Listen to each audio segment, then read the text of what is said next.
Ladies and gentlemen, look around this room.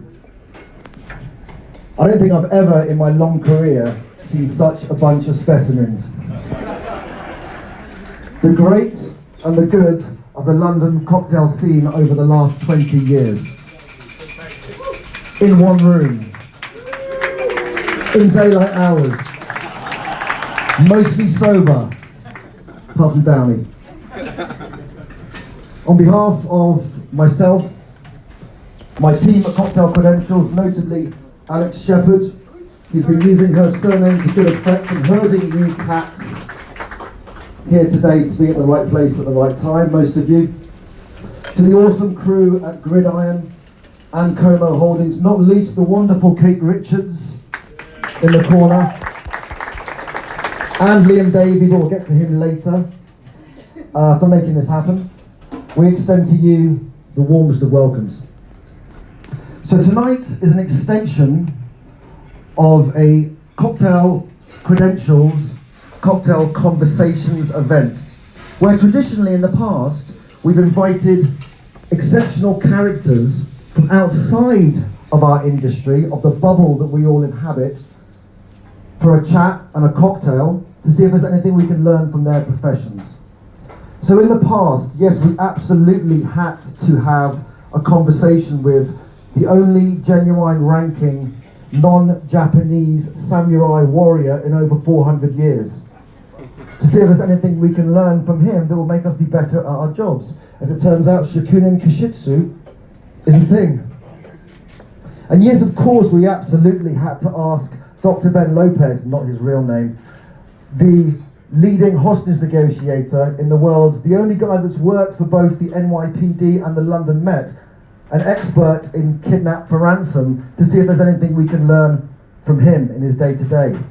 As it turns out, we have double the amount of ears than we do mouths.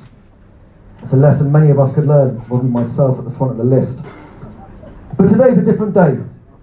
Today we're talking about 20 years of cocktail culture in London. And as such, we have a different group, a different panel of exceptional characters.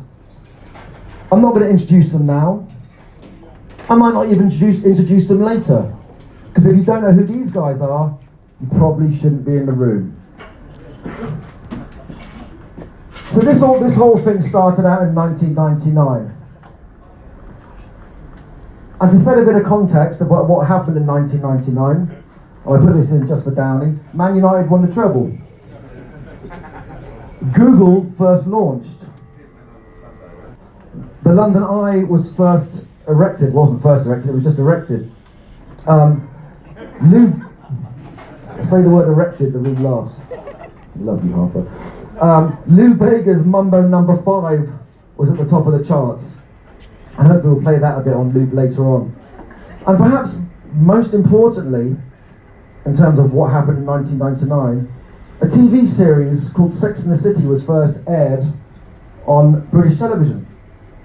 And I say that because this TV show epitomised or portrayed 4 super strong, successful, opinionated women going out and drinking cocktails every night. Liam, you might have to help me with this one.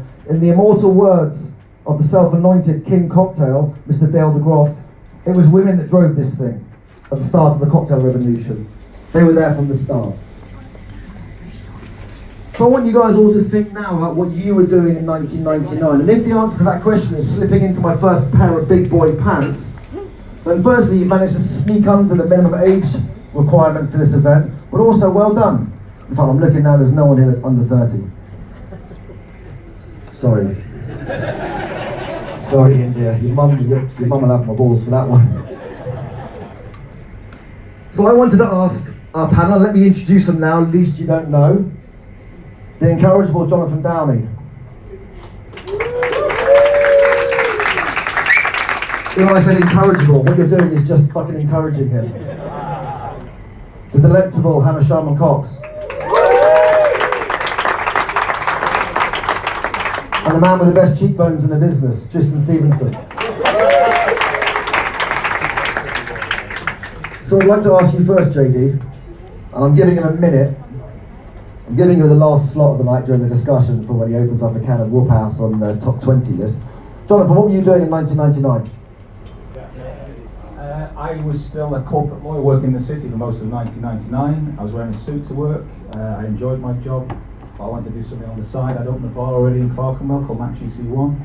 And I was just about to open my second bar in the West End on Margaret Street, Match Bar, which we opened in October 1999. And I think there's a few extra Match bartenders here in the room today. One or two. Jonathan, correct me if I'm wrong, but wasn't that the year that you created that immortal cocktail, Jonathan Downey's Cup of Love? I think that was a bit later. Second only in my list of favourite cocktails in the world to the Roofie Colada. No, I think that was invented 2001. That is the best cocktail ever invented. Just for the record, I was managing Jonathan's press at that point. It was really great. I don't know who in the room was at. That was at the St Martin's Lane Hotel. We had a staff party, and I only had 1 gram of MDMA crystals left. And I'm just going to allude to that. 40 or 50 people in desperate need, and there was this giant sort of like goblet container, and I just ordered 2 magnums of rosé champagne, dropped the MDMA into that, mixed it all up, and the room just died. I can still remember Joe Stoker in the corner trying to lick his eyeballs and things like that. Just again, for the record, I was his press officer at this point. For those of you that don't know, after Jonathan's Match by Empire, he continued to go on to sculpt London's landscape and influence the eaters and drinkers of the London bar scene by setting up Street Feast. I called it Meat Feast earlier. He got really upset with me. That's the name of a pizza. I didn't get upset. He got a bit sulky. Thank you, Jonathan Downey. I'm sure there's more to come from him. Hannah Sharman Cox, what were you up to in 1999? Thank you so much, Ben Reed. In 1999, I was yes. Well, while you all may be amazed that I'm not quite as old as I look, I was still at university, which I was studying to be a dancer. So my tap dancing career and degree has been very useful over the last 20 years. Tap dancing around press issues with Jonathan Downey. We'll talk a bit more about how Hannah wasn't actually in the industry in 1999, about the relevance for this in terms of female journey. But obviously, you guys all know that probably in this room, Hannah's the most influential in terms of what she's done to the cocktail scene, about bringing it to the masses. We'll talk more about that in a minute. Mr. Tristan Stevens, tell me what you were doing in 1999. Big boy pants, get your braces off your teeth. Sculpted those cheekbones. I did have braces, not in 1999. I think I had them off by then. But thank you for reminding me of that period of my life then. So I actually got my first bartending job in 1999, and you'll all be thinking, no fucking way, he cannot possibly be 38, because it's 20 years ago. And you're right, I'm not 38, I'm 36. But in Cornwall, where I'm from, laws are kind of a little bit kind of hazy and sketchy. You can get away with serving pints of beers in pubs at the age of 16, and that's exactly what I did. So I kind of learnt my craft talking bollocks with old Cornish men leaning on a bar all day long. Good apprenticeship.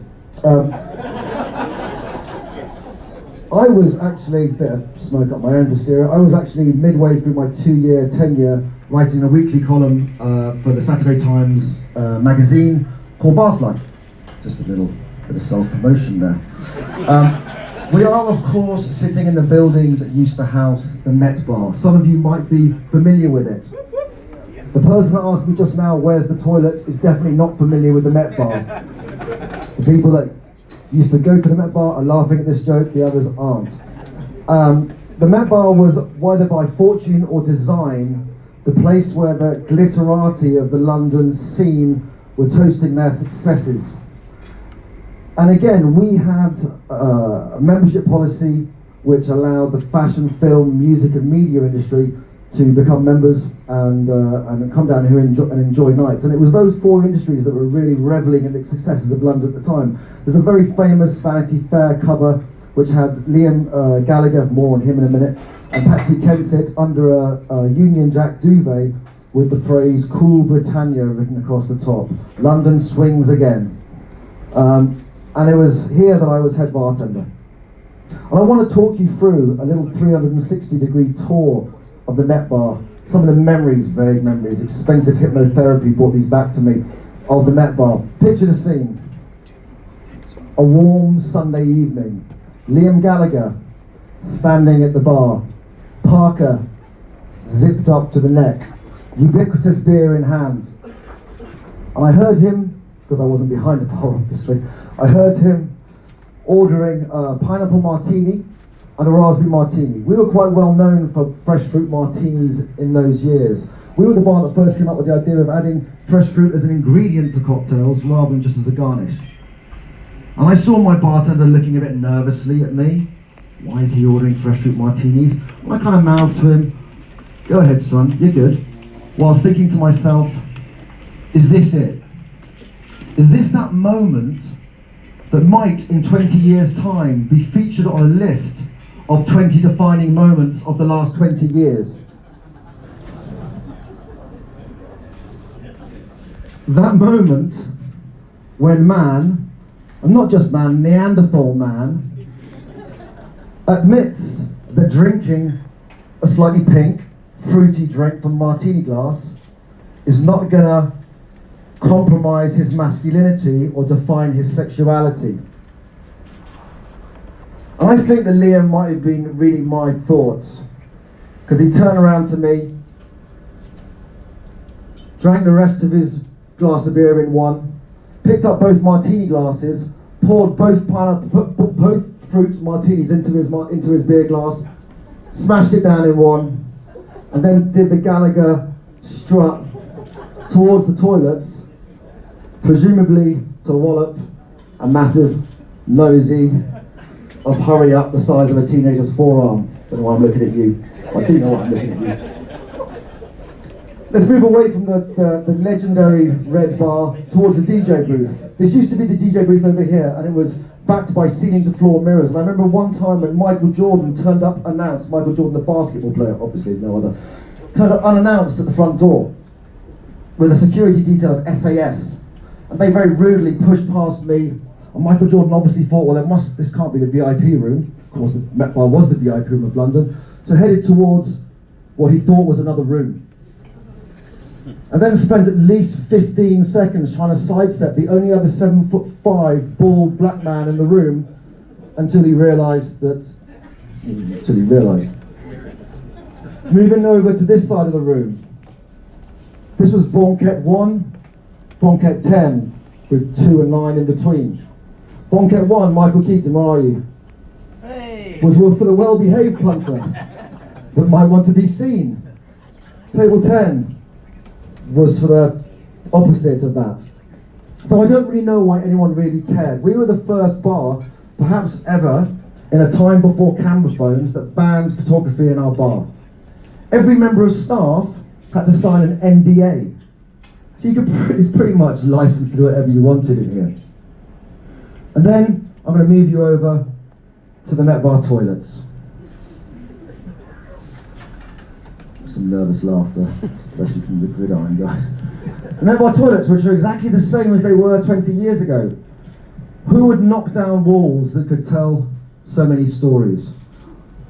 Last time I was here, I actually thought to myself, they should erect one of those little blue plaques outside the Met Bar loos, or at least announce it as a UNESCO site for contributions toward cultural heritage in London in the 90s.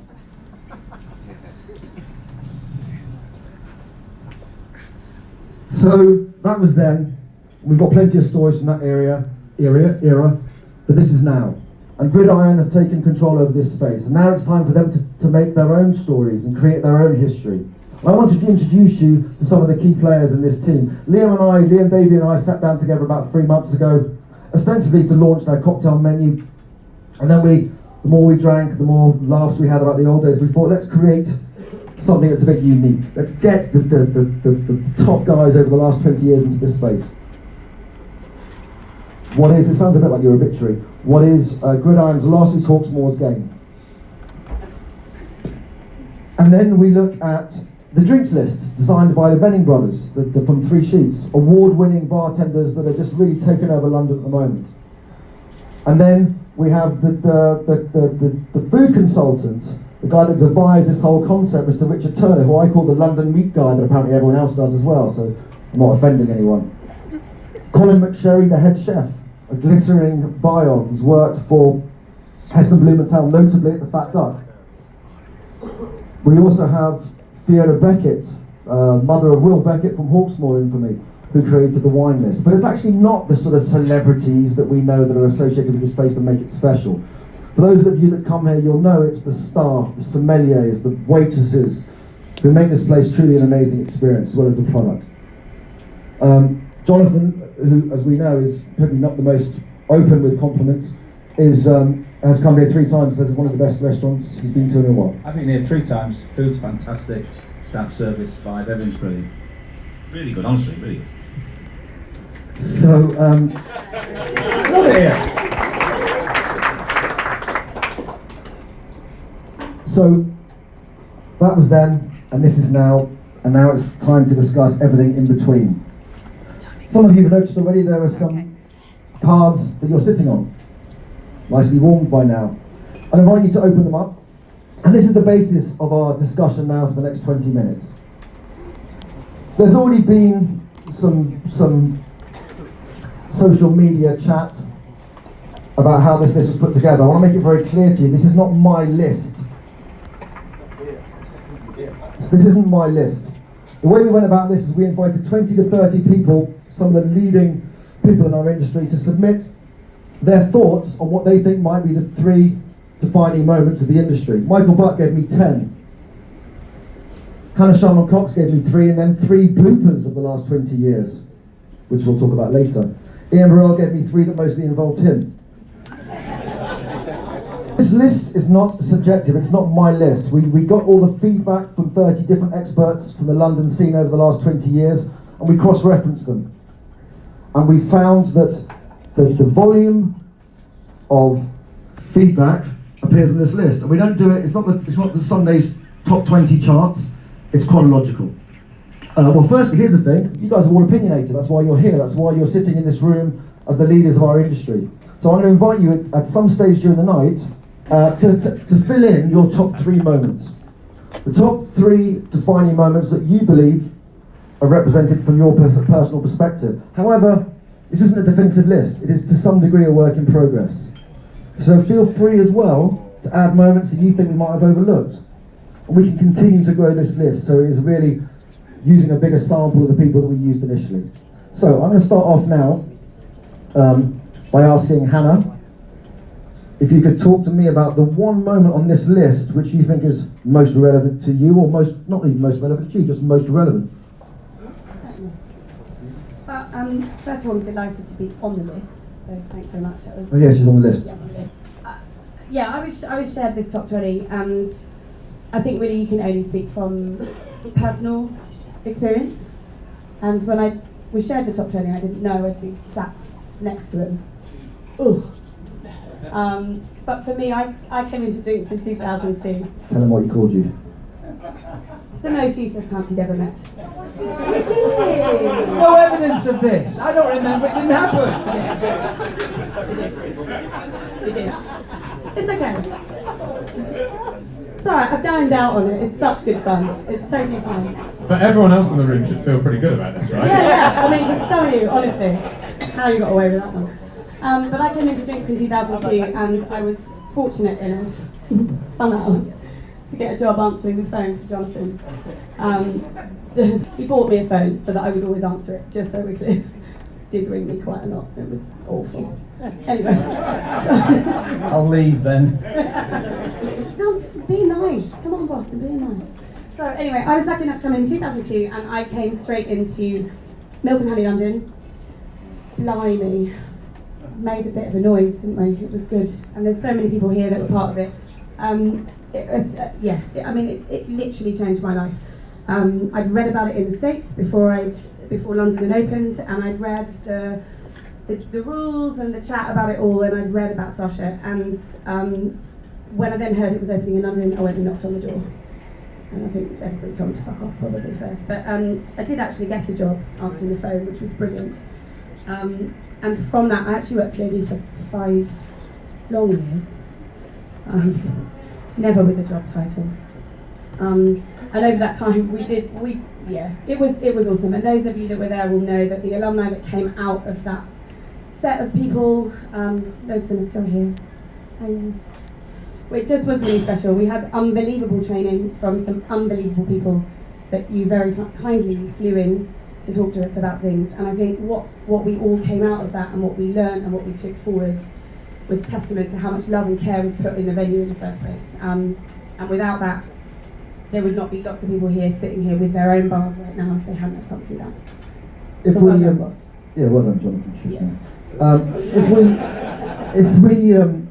One of the frames of reference which we used to control what we added to this list or what we didn't add to the list, if you look at the back page, defining moment, an event which typifies or determines all subsequent related occurrences, the point at which things will never be quite the same again.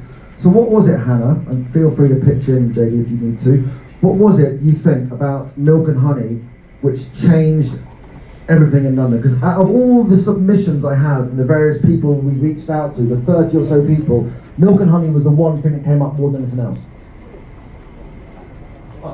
And so it should. I think what Sasha did was incredible. I mean, from my perspective, I'd opened 4 bars before then, and I'd met Dale DeGroff and I'd worked with Dick Bradshaw and some of the absolute best people in this business. And then you meet Sasha and he's just devoted to hospitality and service in a way that I'd never sort of realised before. That's what we all do, what we were all doing at the time, but not quite in the same way. I mean, obviously he introduced this crazy ice program that was completely, uncommercial, and he was just a brilliant guy to hang out with. And I think until recently, I'd say maybe not the last couple of years or so, until recently, since 2002, it's been very rare that I've walked in a bar and not seen the influence of him or some aspect of Milk and Honey. There's an element of him or some aspect of Milk and Honey in every bar I've been in the last 15 years, apart from the last couple of years, I think. Yeah. So I mean, he was very influential. I mean, I'm not sure we'd have quite been as influential if he'd not come to London as well, because it was all happening here at the time and not really in New York. So we kind of amplified his influence. Okay, so Hannah, back to you. Yeah, I would also say it was a membership scheme, but for me it really democratised drinking. It was like you could go somewhere fancy and old school, and suddenly there was somewhere. Our drinks were cheap, way too cheap. GP was not great.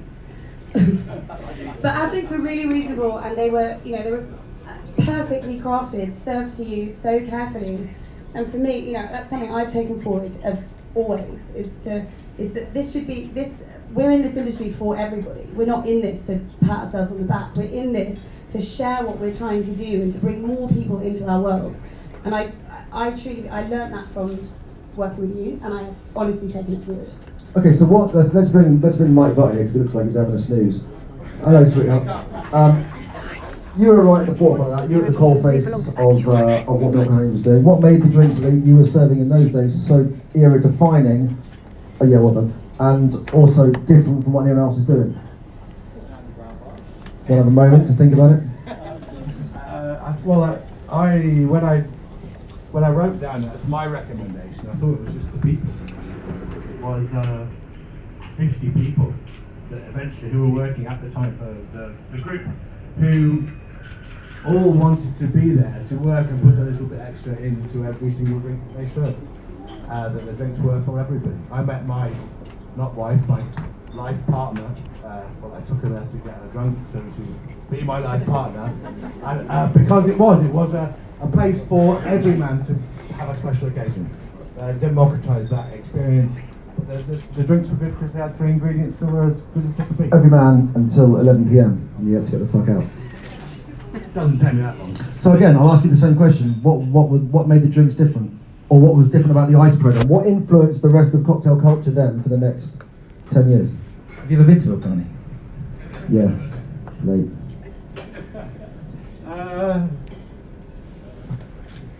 Yeah, the fact that it was a daiquiri. I don't know the best drink in the world you could order without feeling that it was. What was the best-selling drink? Let me interrupt you. What was the best-selling drink? Don't answer that question. Do not answer that question. We're going back to the cup of love again, are we? No. Unfortunately, it was. No! Go on, answer the question. The myth. Okay, so let me answer. Let me pose another question. Because with so many people saying this place was almost the defining one, and actually let me add one disclaimer here. Some of you might be thinking, certainly some of us in the slightly elder generation, there's one bar which we've overlooked, and we've overlooked that bar because it fell 5 years out of the remit. Okay, we are talking about we're playing a bit juicy loosey with the old 20 years at the moment. The Atlantic Bar was obviously a massive deal for all of us. The Atlantic Bar, Ollie Payton's first place, late license, music, dancing, food, banquettes, Dick Bradsell's name above the members bar. You know, this was a genius thing. But I still think, was it the first speakeasy? Because I'm thinking now, wasn't Soho House the first speakeasy? Had a door without a real name on it. Peter, you're shaking your head. What do you think? Fred. Fred?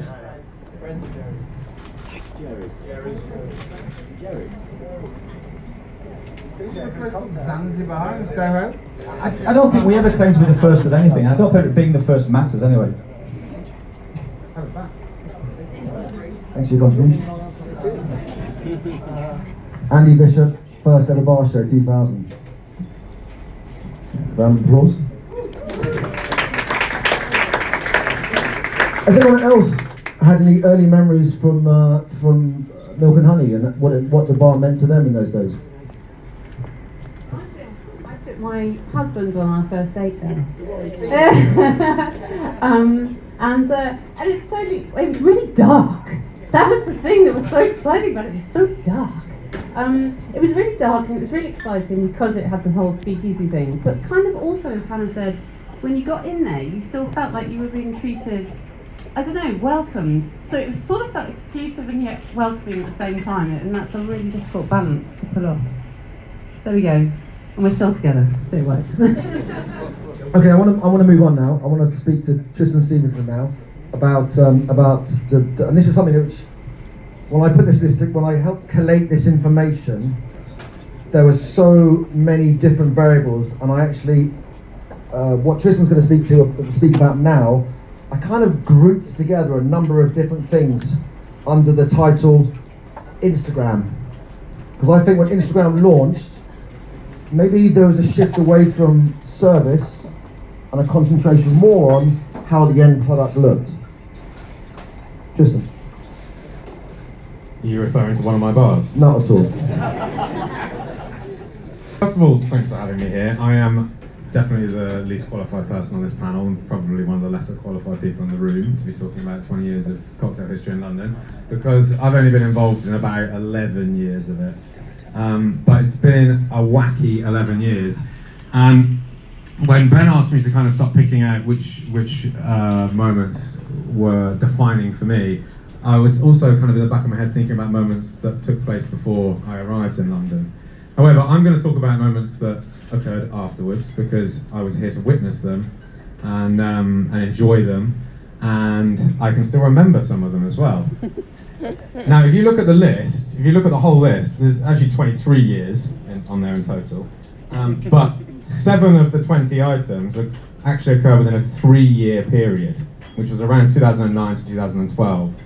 So that should tell you something about where there was a certain confluence of events, of magical things taking place in the London bar scene that, in my mind, really shaped where we are today.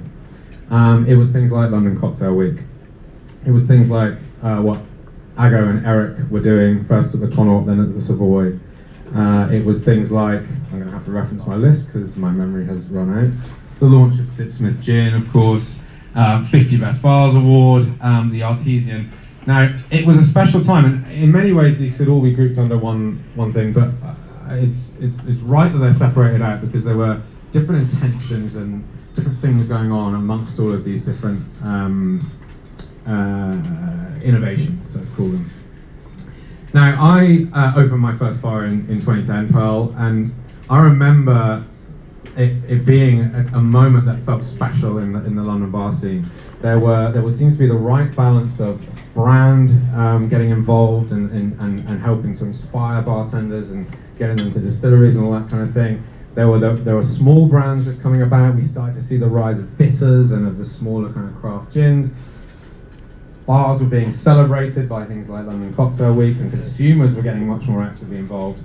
And then, as Ben so snappily titled this, Instagram came about. Now, I wouldn't say Instagram was really one of the defining features of what we were trying to do at Pearl, but certainly the likes of the Artesian, the likes of Pearl and Nightjar, and then also places like Kalu Calais, Happiness Forgets, there seemed to be a focus more on the experience of drinking. It wasn't just a case of we need to make a nice drink, we need to play the right music, the lighting needs to be low. It was the entire overarching experience of that cocktail and of that night out. We wanted to create an atmosphere that was memorable, something that you would take away, you would talk about, and we didn't really realise at the time, perhaps you'd share it on your social media feed. And that, I think, really started to shape the way that bars operated, perhaps instinctually. It wasn't really a conscious decision to go, shit, right, we need more likes on Instagram. It felt like a natural evolution and embracing of that social media movement. We also saw, lots of bloggers around at that time as well, who were very keen to come in and try and grab some free drinks in exchange for a blog post to all 3 of their subscribers. Now, a lot of this stuff wasn't great. There was some bad stuff happened during this time, but if you look at the back, what does it say? An event which typifies and determines all subsequent related occurrences and points at which things will never be quite the same again. It mentions nothing of greatness, of quality, of perfection, of doing things right. All that matters here is that it shapes the future, it influences, that everything comes after is affected by these things. And I think that the bigger influence has come from that period.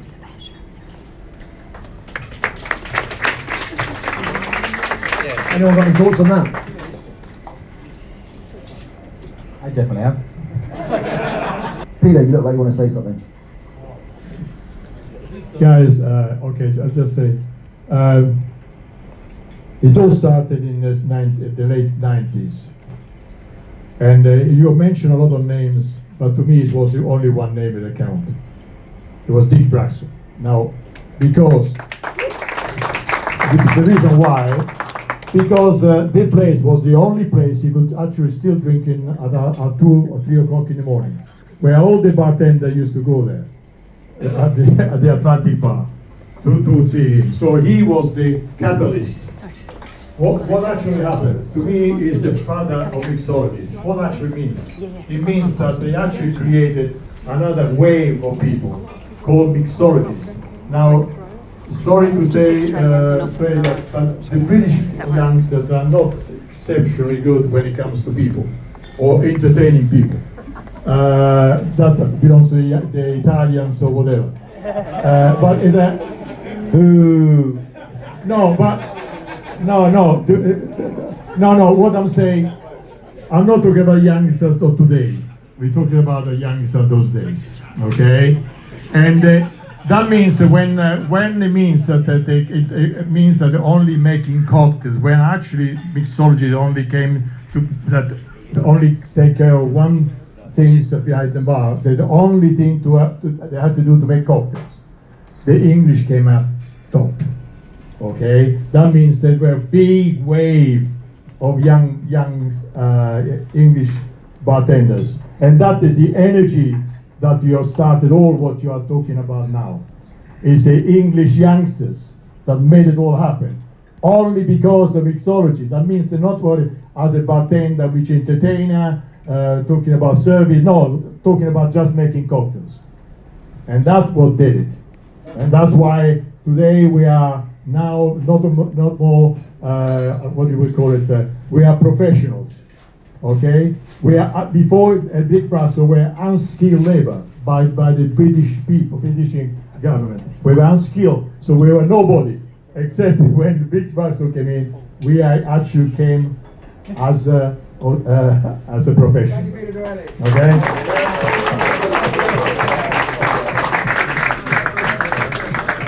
Okay, we're gonna have one more mention, then we're gonna get on to the opening the can of whoop ass that is Jonathan Downey. Just sit up the microphone there. Mark Whelan. Thanks very much. KPR. Still KPR? No, fuck off. Not KPR. Fuck 'em. I just want to mention two people very important. My dear friend Ben Pondol, who was your partner in crime here, and a very important person in the cocktail scene and in life and in the world. Tomorrow will be the anniversary, 6th anniversary of his death. It's Henry Besant, who we love with all of our hearts.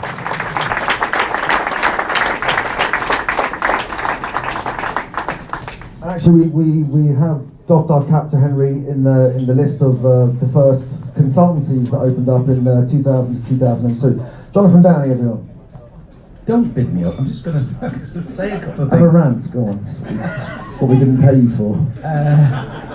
No, I just thought when I saw the list, I only saw it yesterday, and it's an impossible task to find the 20 defining moments of the last 20 years. And it's a really good list. But one thing that struck me was, well, a couple of things. First of all, I thought that Simon Difford's saying on Class magazine was really important. I still remember my first meeting with Simon, Dave Stewart, Dick Bradshaw in the Union Club in Soho, and he got the first proofs of this magazine. I just opened the bar in Clerkenwell, and he said, "We're going to do this, we're going to do that." And is Simon here? I thought it was a bit of a weirdo at the time, but it was absolutely brilliant and fundamental to the success of the bar industry that he set that magazine up. And they had a great run for a few years in the Class Awards and all that, and they did an awesome job. And then also, Andy's sat here as well. I thought this before I saw you today, Andy, that the bar show was really important as well. I thought it was in '99, it was in 2000, was it? First one was in 2000. We did a pop-up match bar there before pop-up even existed as a phrase. For no reason, for no fucking money. But that was brilliant in a bar show and bringing people together in a way that hadn't happened before. For me, those were the two most defining moments of the last 20 years. I had a magazine before the bar show started called Theme Magazine, which was essentially an operational design magazine for hospitality. Ben wrote for us, Kerby wrote for us, Dick Bradshaw, Dale DeGroff, you name it, everybody. Spike, I think you wrote for us the same article every month until we realised and actually read it. Different headline, great strategy. Was that the 19th? Was that the 19th? Because if it was, and you can remember them, you weren't there! But we... you won the sweepstake, the first one to say that. Simon had Class magazine, and he was dedicated to drinks, and he struggled, Marblehead, Ricky Agnew, I think, used to give him a bit of money, and a few other people, but it was very difficult, and we fought with the bigger drinks companies, and they were like, listen, it's just a pub business. I don't know what you're talking about. It's the pub business. The Diageos, the Pernod Ricards, whoever. It was only 2 or 3 years into the bar show that the drinks company started to pump money in, and that's when everything started changing. All I was going to say is actually, from the other side of that, I mean, Andy actually started a consumer thing before I did. Let it go. Failed Spectacularly. Yeah. London Bar Week. Yeah, I went to all of them. Nobody else did. Off the back of that, but actually, you saying you did, 2 years, 3 years hard slog with no money. I mean, exactly the same could be said for Cocktail Week. We slogged for years, and everyone was just like, all right, there's actually more. Sounds a bit like opening a bar, actually. Exactly.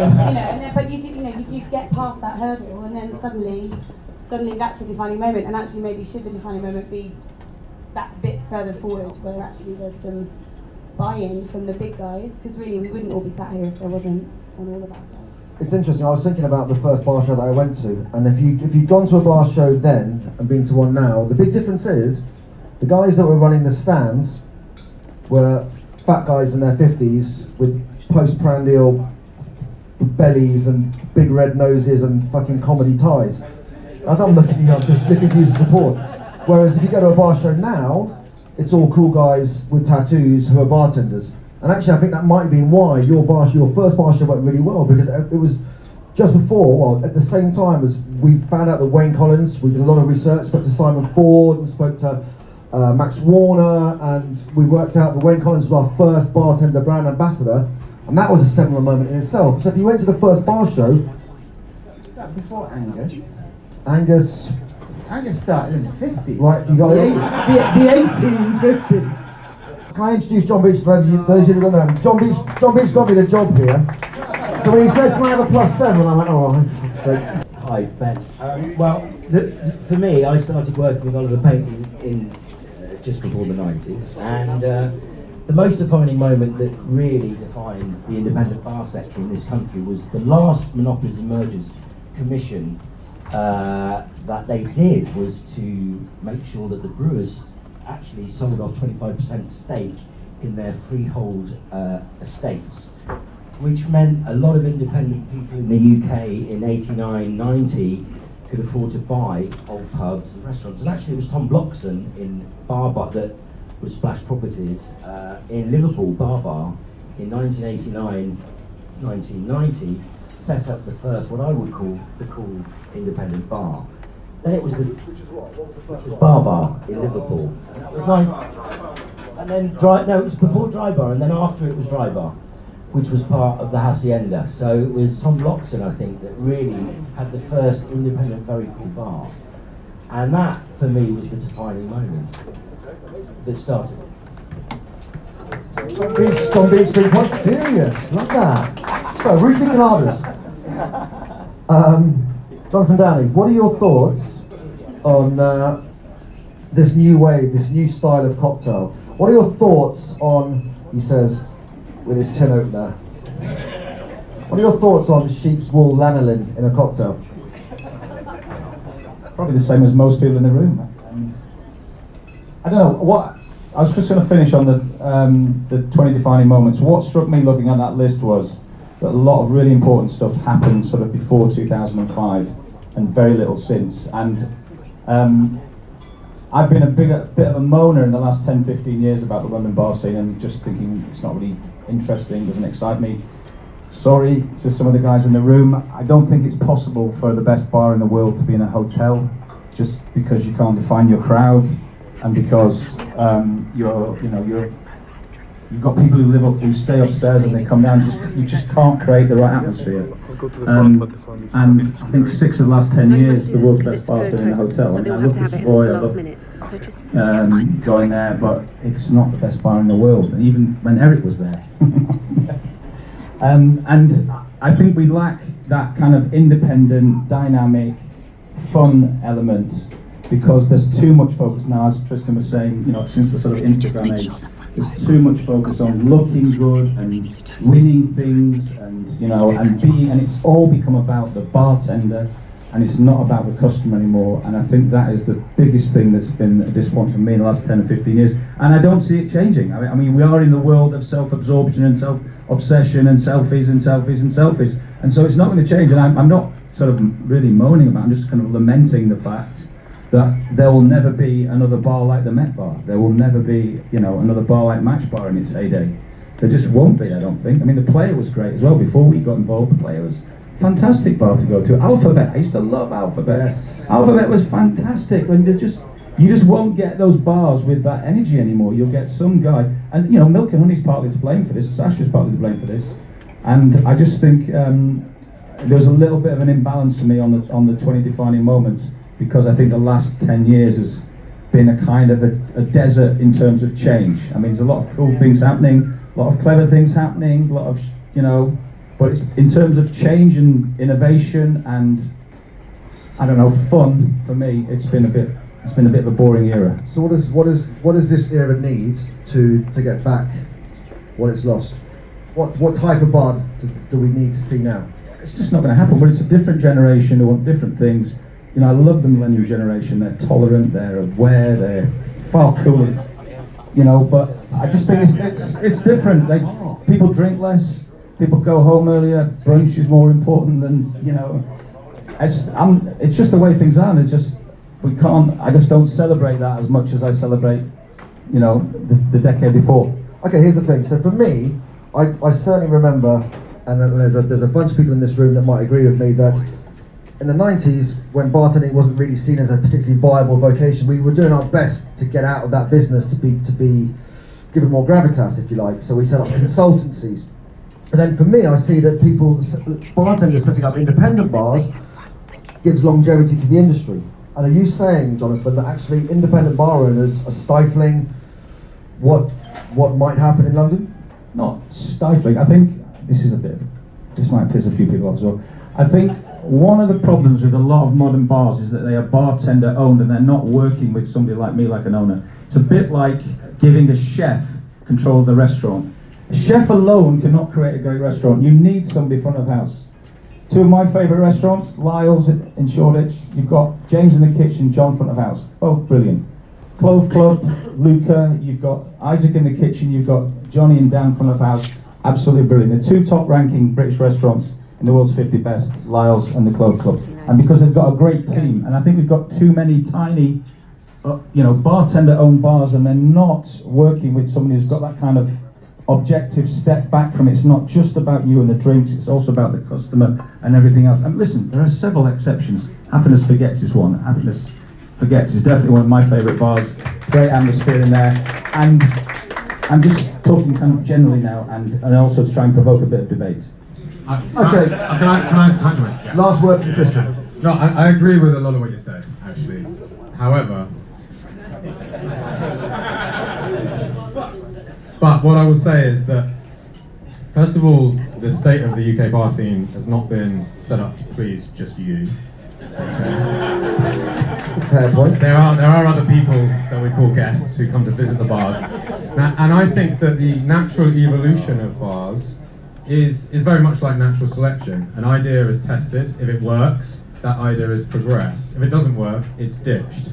People are still going in bars, they're still spending money, and through all of these changes that have taken place in the last 10 years, consumers have continued to be engaged, journalists continue to write about it, bloggers have continued to blog, people have tweeted, they've Instagrammed, they've done all these things because some of it they appreciate. And I think it would be wrong to dismiss all of that stuff because it's been a balance between consumer and bar to make those steps. Okay, I've not dismissed anything, I'm just saying I don't celebrate it to the same extent I celebrate the previous decade. Okay, good. So the purpose of today was just to leave it at that. That's why I left Jonathan till last. He'll be here all night. Buy him a drink or don't. The drink's free. Thank you so much, my amazing panel. We knew that these guys were going to raise some interesting points. You've been drinking 2 drinks tonight. Officially, they're called the original Pineapple Martini from '97 and the new Pineapple Martini from 2019. I like to call one "You Can't Polish This," and the other one "But You Can Cover It in Glitter." I want to say thank you very much to Jonathan Downey, to Hannah Sharman Cox, to Tristan Stevenson.